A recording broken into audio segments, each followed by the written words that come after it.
Ils n'ont pas grand-chose à proposer. Moi, je te trouve sévère parce que ce qui est critiqué, c'est quand même une forme de couple hypocrisie-cynisme. C'est-à-dire qu'on a un feuilleton qui nous est mené depuis maintenant 2 semaines, 3 semaines, auxquelles participent d'ailleurs les gens du gouvernement. On bruisse, on fait du teasing, on fait porter la parole par certains, on dit confinement, pas confinement, on voudrait mais on veut pas, ah mais on fait comme les autres, mais finalement c'est impossible. Ainsi. Et on a une espèce de feuilleton qui vient avec une annonce surprise hier, mais qui participe encore de ce feuilletonnage. C'est-à-dire ce qui est critiqué, c'est le fait que on a le sentiment qu'on ne pourra pas échapper à ce confinement et que quelque part, dans les mots, on voit cette montée en pression. C'est comme une tendance, comme tout à l'heure, vous voyez, la tendance des Français qui disent on n'en veut plus, on en veut de moins.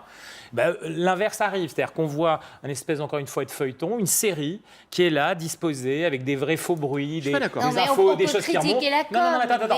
Non, mais ça veut dire que quelque part, c'est pas de la com, parce que là, on fait de la com politique alors qu'on a besoin de précision, on a besoin de recréer de la confiance, et ce qui est critiqué, c'est plutôt ça. Moi, je vous trouve sévère avec les oppositions, parce que c'est pas qu'un jeu politique. Il demande de la précision de communication publique et pas politique. En l'occurrence, et c'est ça, beaucoup sur la méthode. Si on l'a samedi prochain, ils vont avoir raison. Si on a le confinement samedi ou dimanche prochain, qui est annoncé depuis 3 semaines maintenant, et qu'Emmanuel Macron va dire je peux pas faire autrement. Restons prudents. Ça, pour le coup, ils auraient Restons raison. sur ce Mais samedi. ils critiquent le processus davantage que la décision. Émeric. Ouais.